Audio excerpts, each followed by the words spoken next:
Flea and tick chews are delicious natural treats that helps to prevent fleas and ticks from biting your dog. It's an easy way to keep your pet free from pests. Hello pet lovers!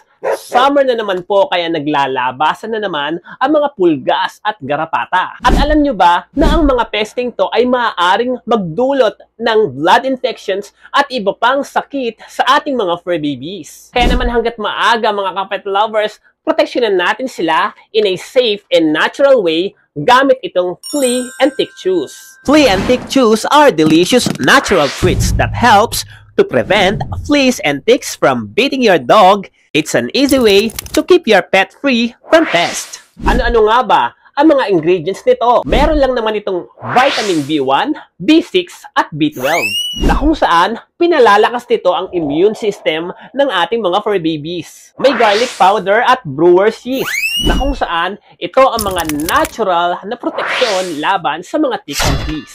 120 chewable treats na nga pala ang laman ng isang jar mga kapet lovers. At para naman sa mga magtatanong kung ilan ang recommendation dosage daily, sundin nyo lamang po ang daily feeding recommendation dito sa chart.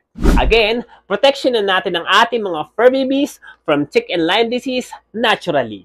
Love your pets!